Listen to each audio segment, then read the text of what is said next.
Imagine standing on Earth 300 million years ago. There are no cities.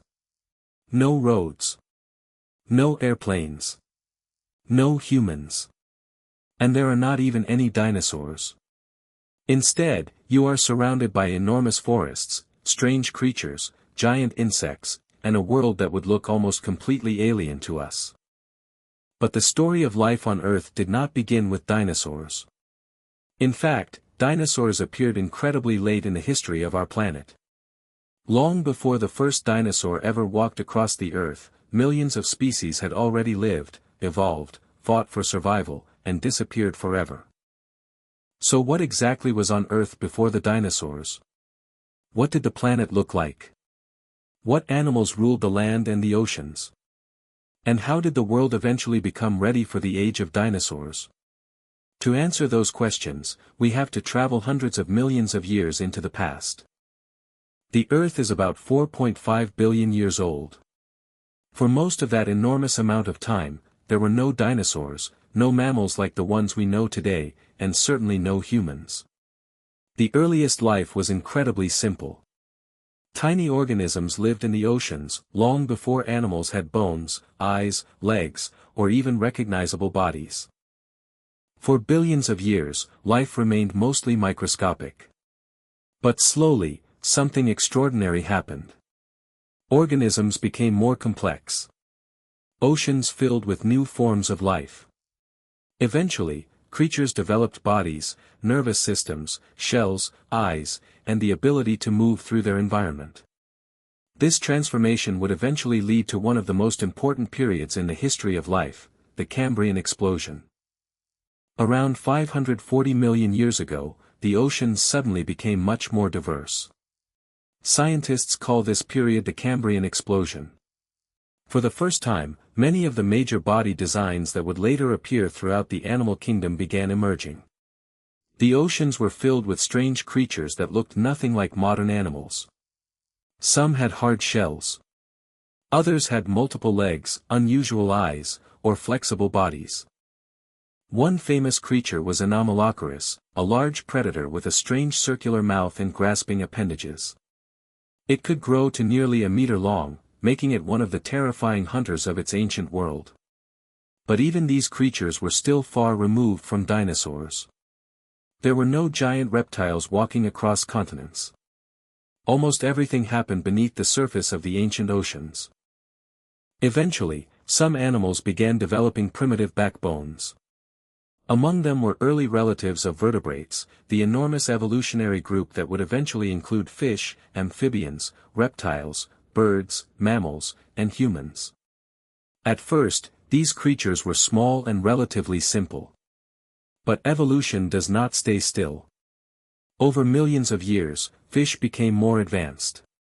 They developed stronger jaws, better fins, more powerful bodies, and increasingly sophisticated senses. The oceans became a battlefield where predators and prey constantly evolved new ways to survive. And eventually, some animals began looking toward a completely different environment. The land. The first plants began spreading across the land hundreds of millions of years ago.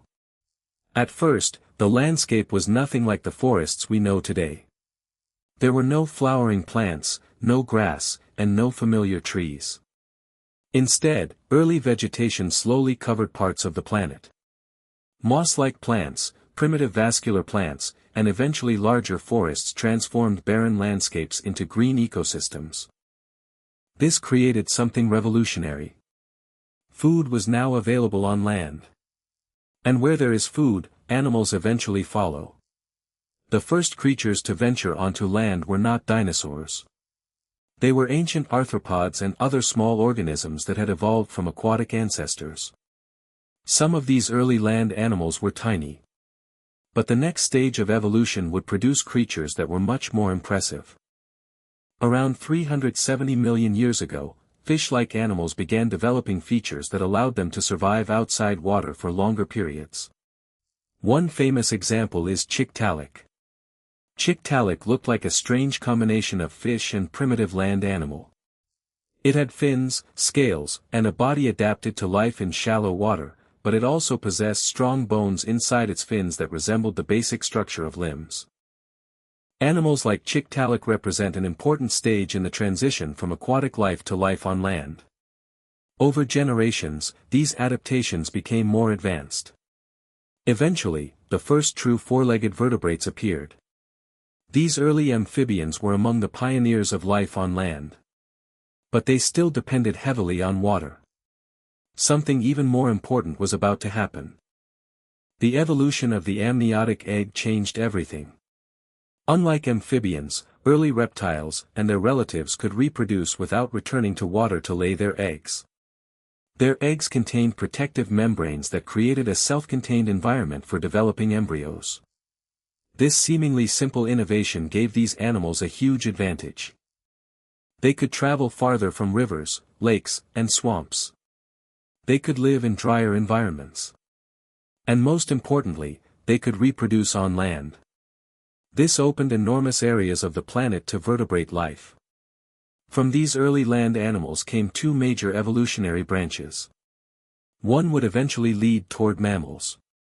The other would eventually produce reptiles, dinosaurs, birds, and crocodilians. But before dinosaurs appeared, another group would dominate the land.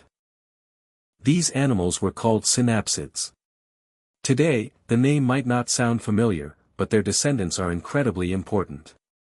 Synapsids were the evolutionary group that eventually produced mammals. Millions of years before the first true mammal appeared, some synapsids became the dominant land animals. One of the most famous was Dimetrodon. Dimetrodon had a huge sail running along its back, a powerful jaw, sharp teeth, and a body that looked somewhat reptilian. But despite its appearance, Dimetrodon was not a dinosaur. It lived roughly 280 million years ago, tens of millions of years before dinosaurs appeared. Its enormous sail may have helped regulate body temperature, although scientists continue to investigate exactly how it was used. Dimetrodon was part of a world that would be almost impossible for us to recognize. By around 300 million years ago, Earth had entered the Carboniferous period. This was a world of enormous swamp forests. Imagine walking through a dense prehistoric jungle where towering plants rise above you, giant ferns cover the ground, and the air is warm and humid. These forests were dominated by plants such as giant club mosses, horsetails, and enormous tree-like ferns. Some of these plants could reach heights of more than 30 meters. And something else was different. The atmosphere contained much more oxygen than today. That may have helped certain insects and arthropods grow to extraordinary sizes.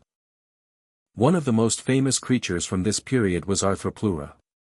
It was a gigantic millipede-like arthropod that may have reached more than 2 meters in length. Imagine seeing one crawling through a prehistoric forest.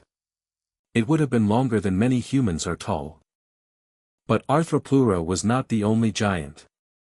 Ancient dragonfly relatives such as Meganeura had wingspans approaching 70 centimeters. That is larger than many modern birds. The prehistoric forests were filled with enormous arthropods, but the giants were not limited to insects. Amphibians and early reptiles also occupied the swamps. And beneath the water, enormous fish hunted through ancient rivers and lakes. The world was becoming increasingly complex. But then, one of the greatest disasters in Earth's history occurred. Around 252 million years ago, life on Earth experienced a catastrophe so severe that scientists call it the Permian-Triassic extinction. It was the largest mass extinction the planet has ever experienced. Approximately 90% of marine species and a huge proportion of terrestrial species disappeared. Entire ecosystems collapsed. The exact causes were complex, but enormous volcanic eruptions in what is now Siberia played a major role.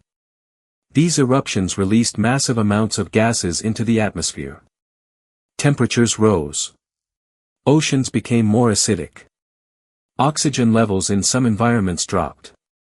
The climate became unstable. For millions of years, life struggled to recover.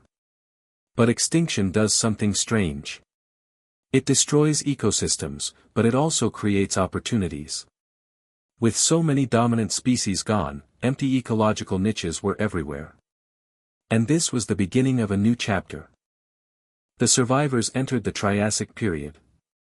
This was the world that eventually produced the dinosaurs. But dinosaurs did not immediately become the rulers of Earth. At first, they were just one group among many.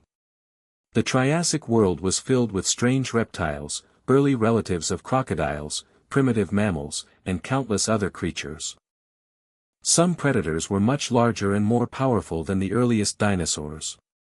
One group that dominated many ecosystems was the archosaurs. From this evolutionary group came two incredibly important branches. One eventually produced crocodilians and their relatives. The other eventually produced dinosaurs and birds. And somewhere among these ancient reptiles, a new kind of animal was beginning to emerge. The earliest dinosaurs appeared around 230 million years ago. They were not the enormous creatures we usually imagine. Some were relatively small, lightweight, and fast. One of the earliest known dinosaurs was Eoraptor, which lived in what is now Argentina. It was only about a meter long. Compared with later dinosaurs such as Tyrannosaurus rex, it was tiny. But size was not the point. These early dinosaurs had characteristics that would eventually allow their descendants to dominate the planet for more than 160 million years. Their bodies were adapted for efficient movement. Many had upright legs positioned beneath their bodies rather than sprawling to the sides. And over millions of years, dinosaurs would diversify into an astonishing variety of forms. But before that happened, Earth had to go through another transformation. During the Triassic period, the continents were not arranged as they are today. Most of Earth's land was connected into one enormous supercontinent called Pangaea. Imagine being able to walk from what is now North America to Africa without crossing an ocean. The climate across this massive continent was often hot and dry, although different regions experienced very different conditions. Huge deserts stretched across parts of the interior. Forests existed in wetter regions. Rivers and lakes provided life in otherwise harsh environments. This world was very different from the lush Jurassic landscapes that would come later. And the animals living there were equally strange. Among the most fascinating animals of the Triassic were the early relatives of mammals. They were called therapsids and cynodonts. Some looked surprisingly mammal-like. They had specialized teeth, more advanced jaws, and features associated with active lifestyles. Eventually, one branch of these animals produced the first true mammals. The earliest mammals were tiny compared with the giant reptiles around them. Many were probably nocturnal. They may have lived in burrows, hiding from larger predators during the day. For a long time, mammals would remain small and relatively insignificant compared with the dominant reptiles. But they were quietly evolving. And one day, their descendants would inherit a world completely transformed by extinction. The Triassic period ended with another major extinction event around 201 million years ago. Many competing reptile groups disappeared. The ecosystems were once again disrupted. And this time, dinosaurs were among the major survivors. With many of their competitors gone, dinosaurs began expanding into new environments. The Jurassic period had begun. And the dinosaurs were finally ready to become the dominant land animals on Earth. Over the following millions of years, they would evolve into giants such as Brachiosaurus, terrifying predators such as Allosaurus, and countless other forms. But when we look at the age of dinosaurs, we should remember something important. Dinosaurs were not the beginning of Earth's story. They were one chapter in a story that had already been unfolding for billions of years. Long before a Tyrannosaurus rex ever walked across the Earth, there were giant insects. Before enormous sauropods crossed ancient landscapes, there were primitive amphibians crawling through swamp forests. Before birds filled the sky, strange reptiles and flying insects ruled the air. Before mammals became dominant, their ancestors survived in the shadows of much larger predators. And before all of them, there were creatures so ancient that they would barely resemble animals to us. Every organism alive today is connected to this incredibly long chain of evolutionary history. The dinosaurs did not suddenly appear. They were the result of countless adaptations, extinctions, environmental changes, and evolutionary experiments that took hundreds of millions of years. Perhaps the most amazing thing about Earth's prehistoric history is not how many giant creatures existed. It is how many disappeared. The planet has experienced several mass extinctions. Species that once dominated entire continents vanished. Oceans changed. Continents moved. Mountains rose. Volcanoes erupted. Climate changed dramatically. And through all of it, life continued. Every extinction created new opportunities. Every surviving species became part of a new ecosystem. And eventually, those changes produced creatures that could never have existed before. Including us. Today, when we walk through a forest, look across an ocean, or see a bird flying above us, we are looking at the descendants of an ancient story. Birds are living dinosaurs. Mammals are descendants of creatures that survived the same ancient world that produced dinosaurs. Even our own bodies carry evidence of a history that stretches back hundreds of millions of years. The Earth we know today is only the latest version of a planet that has been changing for 4.5 billion years. And perhaps that is the most fascinating thought of all. If you could travel back 300 million years, you would not simply see a different group of animals. You would see a completely different planet. The continents would be in different places. The atmosphere would be different. The plants would be unfamiliar. The animals would look almost alien. And yet, beneath all those differences, the same fundamental force would be at work. Life would be competing, adapting, reproducing, and evolving. Just as it does today. The dinosaurs were not the beginning of prehistoric life. They were not even close. They were simply one remarkable chapter in a story that began billions of years before them. And that story is still being written.